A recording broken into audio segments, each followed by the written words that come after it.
హరి ఓం శ్రీ గురుభ్యో నమః. శ్రీ మహాగణాధిపతయే నమః. అవిద్యానామంతస్థిమిరమిహిరద్వీపనగరీ జడానాం చైతన్యస్తబకమకరందశ్రుతిఝరీ దరిద్రాణాం చింతామణిగుణనికా జన్మజలధౌ నిమగ్నానాం తంష్టామురరిపువరాహస్య భవతి. శుక్లాంబరధరం విష్ణుం శశివర్ణం చతుర్భుజం ప్రసన్నవదనం ఛాయేత్ సర్వవిఘ్నోపశాంతయేత్. వందే గురుపదద్వంద్వమవాన్మానసగోచరం రక్తశుక్లప్రభామిశ్రమతర్క్యం త్రైపురం మహః. సానందమానందవనే వసంతం ఆనందకందం హతపాపబృందం వారాణసీనాథమనాథనాథం శ్రీవిశ్వనాథం శరణం ప్రపద్యే. విశ్వేశం మాధవం ఢుంఢిం దండపాణిం చ భైరవం వందే కాశీం గుహాం గంగాం భవానీం మణికర్ణికాం. హర నమః పార్వతీపతయే. హర హర మహాదేవ శంభో శంకర. అభిజిత్ కాలంలో వ్యాసమునీంద్రుడు తన శిష్యులతో కూడినటువంటి వాడై, అలాగే లోపాముద్రతో సహితమైనటువంటి అగస్త్యుడు భీమనాథేశ్వరుని చాలా భక్తితో సందర్శించారు. ఆయన దర్శనంతో వాళ్ళందరికీ కూడా శరీరం అంతా కూడా పులకాంకురాలు కాగా సాష్టాంగ దండ ప్రణామాలు ఆచరించి అంజలి ఘటించి ఆ భీమనాథుణ్ణి స్తుతించారు. భీమనాథాష్టకం అన్నారు. దేవదేవ మహాదేవ నీలగ్రీవ సదాశివ భావనాతీత భూతేశ భీమనాథ నమోస్తుతే. దేవతలకు కూడా దేవదేవుడవైనటువంటి వాడా, దేవాధిదేవా మహాదేవా,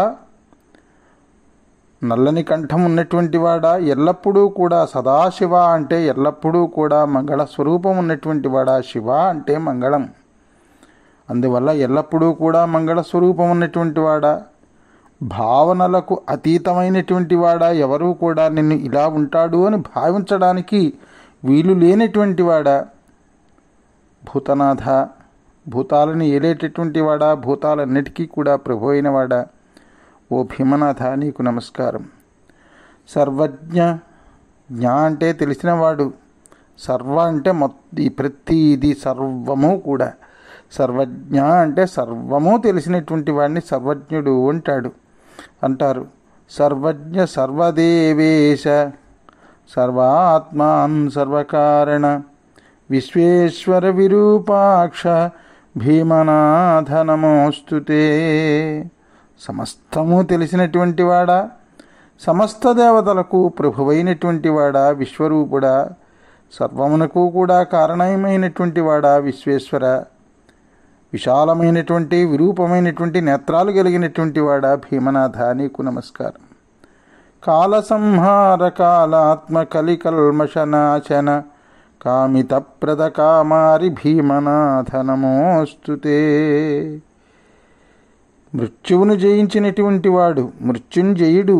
కాల సంహార, మృత్యుంజయుడేమిటి? మృత్యువు ఆయన అధీనంలో ఉంటుంది. కాలస్వరూప, కలిదోషాలని పోగొట్టేటటువంటి వాడా, కోరికలను నెరవేర్చేటటువంటి వాడా, మన్మధుడి యొక్క గర్వాన్ని అణిచినటువంటి వాడా, భీమనాథ నీకు నమస్కారం. శంభో శశాంకకోటీర శరణాగత వత్సల శివ శంకర శాంతాత్మాన్ భీమనాథ నమోస్తుతే. శంభో చంద్రశేఖర, చంద్రరేఖతో ప్రకాశించేటటువంటి ఆ కిరీటం కలిగినటువంటి వాడా, శరణు అన్నటువంటి భక్తుల యందు వాత్సల్యం చూపించేటటువంటి మహానుభావ, దివ్యమంగళ స్వరూప, సుఖాలని సంతోషాలని ఇచ్చేటటువంటి శాంతస్వరూప, ఓ భీమనాథ నీకు నమస్కారం. నిర్వికల్ప నిరాటంక నిరీచ నిరుపద్రవ నిష్కామ నిర్మలాకార భీమనాథ నమోస్తుతే. నిర్వికల్పుడా, నిరాటంకుడా, నిరీశ్వర, నిరుపద్రవ, కోరికలు లేనటువంటి వాడా, స్వచ్ఛమైనటువంటి ఆకారం కలిగినటువంటి వాడా భీమనాథ నీకు నమస్కారం. భూమీచతాంగ దిగ్వస్థ వ్యోమకేశ మహాత్మక భామాశోభిత వామాంగ భీమనాథ నమోస్తుతే.